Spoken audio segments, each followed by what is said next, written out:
computers acting like televisions, TVs thinking they're computers. Mix telephones into all this and call it digital convergence. It's one of the many trends that's on the mind of Bill Gates these days.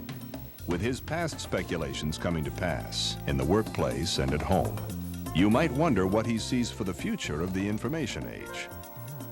And now, the chairman of Microsoft, Bill Gates. Welcome to the Microsoft Plus program. On this video, you're going to see some of the things that Microsoft is doing to improve computing in the future. From the very beginning, this idea of looking ahead and identifying trends and technologies has been key to our success. We think that some of these new things will be very dramatic in changing the way that people work, interact, play, and think. Specifically, you're going to see desktop integration.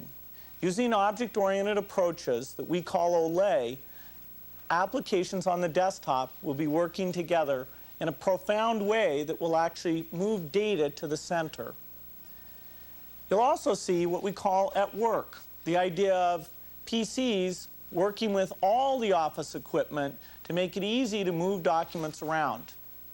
You'll also see our ideas about how this information highway, which will allow data to move so rapidly from machine to machine, will turn the PC into a communications device. These are very exciting advances, and they're just the beginning of what we think will be happening in computing over this next decade.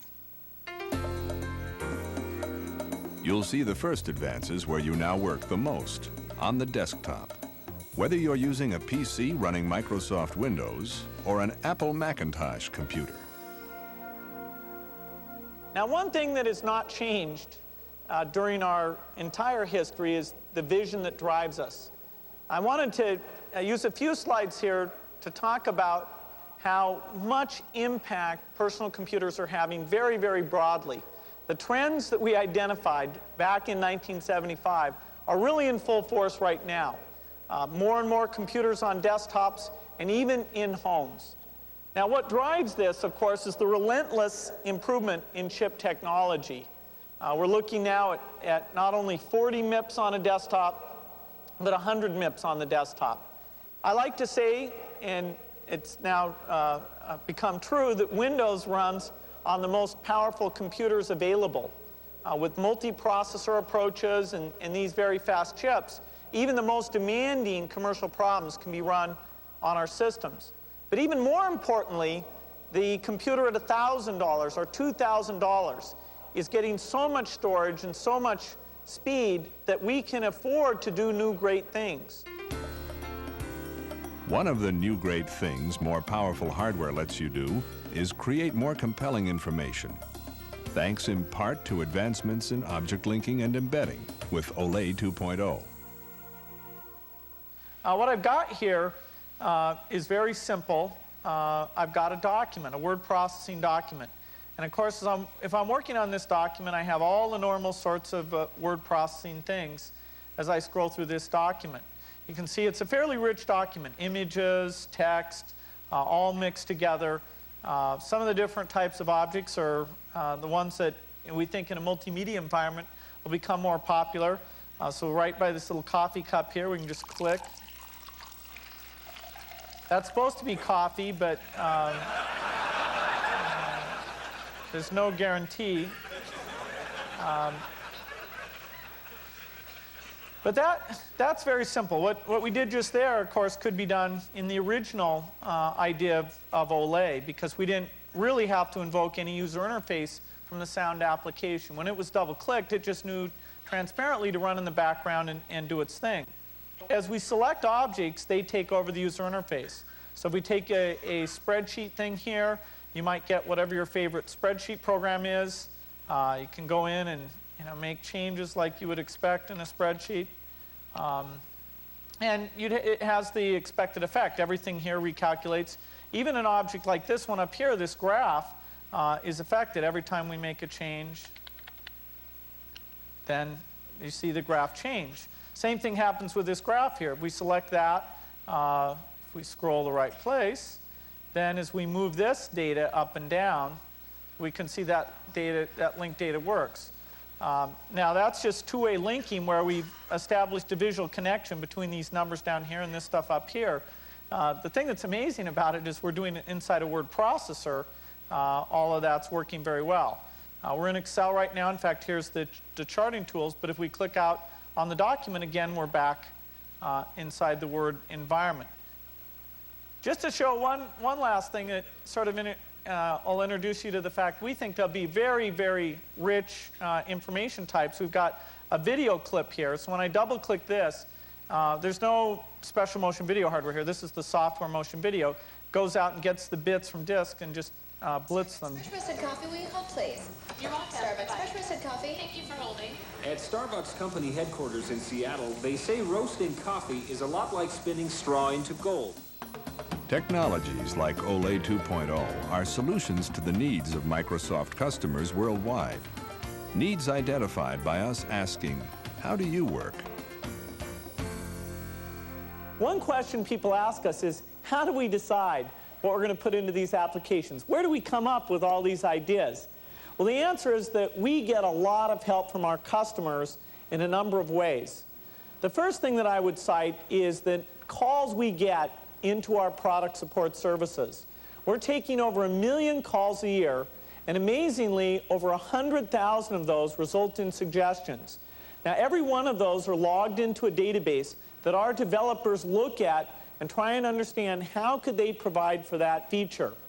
We also make special versions of the applications we call instrumented versions. These actually create a database of the commands that users give. We see how long people pause. We see how often they get error messages. We see which of the commands we've come up with that people never get around to using hardly at all. And we think about that, and we interview customers. And we spend literally thousands of hours talking through with customers. What are their sample documents? What's frustrating for them? And we boil that down into what are the key tasks that people are trying to get done. Now, it's at this point we go ahead and start building prototypes. And we have some wonderful ways that make it really efficient for us to build a prototype and do what we call usability testing. That's bringing people into our lab where we can actually watch them work with the application. We can see the look of confusion on their face. We can see them pause. And we can cycle back and make changes in that prototype very rapidly and try it again. And it's all of this, along with our understanding of technology, our intuition, that goes into building these great new versions. Just as great new versions of software come from customer input, so will improvements in machines that you use in the workplace. Now, at work is a great example of an initiative that has hundreds of companies in the industry involved working together using their particular expertise to deliver on this new generation. We have companies who are the leaders in copiers like Xerox, the leaders in fax machines, the leaders in PBX systems, because we also want to tie in screen-based phones that have voicemail and electronic mail together in one place, and people building a new class of machines like Compaq and many others building handheld-type devices. So the idea is to not stop at the PC, not allow that boundary to define what we can do for users, but rather to look at the way that all the office equipment ought to come together. Today in the office, the closest coworker to the PC is the printer. The printer systems that will use the Microsoft at Work software technology offer fast printing in an easy way. The interactive graphical user interface provides you with feedback on the print process, like how long it will take to complete the job and any troubles encountered. Printing from Windows will work just like it does today, but even faster and simpler. Now let's say you wanted to quickly send a file from a floppy disk. Yet all you can do is fax a bitmap or overnight mail the disk. With these new fax platforms, sending a file is just as easy as sending a bitmap fax. But now, the message originates on a floppy disk. Security can be used to protect sensitive information and restrict viewing. And you can schedule faxes to be sent during discount rate periods. A mailbox on the fax machine lets you store your faxes rather than print them. The Microsoft at Work software enables high-quality, secure, point-to-point communications. This software technology can help make the common telephone even more useful, too. Vital functions on the phone now have a graphical interface. Transferring is just one touch, and it's done. Voicemail can be accessed visually. Messages can be sorted and retrieved individually. And messages returned with the touch of a button. The office copy machine will be a smarter worker as well. How often have you gone to the copier and not known how to do a basic operation? A graphical user interface can help this. Advanced features can be made just as easy. Have you ever clipped a story from a periodical using scissors? Now you'll be able to do this using a copier. You can preview it before you make your copies and add electronic stamps. Fax to others directly from the copier using an online address book. No more running between the copier and the fax machine. This is wide area document distribution made easy. If your time is split between the office, home, or the road, the handheld system running Microsoft at Work software allows you to easily take information with you. This Windows desktop companion also lets you receive information, such as a news update, automatically. Your personal information, to-do lists, and phone numbers are always available. When away from your desk, wouldn't it be useful to have a calendar that integrates with your PC? Send messages directly from your handheld system when you're in a meeting. This can include graphics as well as text. When you return from the meeting, you'll have all the information, such as phone numbers and appointments, automatically synchronized with your PC. Easy access to information from PCs and office machines is the promise of Microsoft at Work. Easy, faster access to more information from wherever you are is the promise of the information highway. I'm often asked about the information highway. Microsoft is a big believer in the opportunity to connect machines together with this very high-speed data communication. The idea that the speed will be so great that people can not only call up movies or video conference with each other, but also get at databases of government information. They can reach out and find people with common interests. One way to look at this is to simply think of it as the PC continuing to improve. Already people have dial-up services, but the speed is so limited that something like shopping or collaborating with a business colleague can't be accomplished. Well, as those speeds go up by over a factor of 100, the idea of sharing files, having a video feed, and really, even though you're not in the same place, being able to work together easily will be achieved. Business will be the first area that this will impact. Not just video conferencing, but all types of meetings and collaborations. But the home will also see the highway. In particular, because of the video capability, it won't just be your PC in the den that will connect to these services. It will also be the interactive TV, the device in the living room that will be used mostly for watching videos, but also for multiplayer games, for interactions.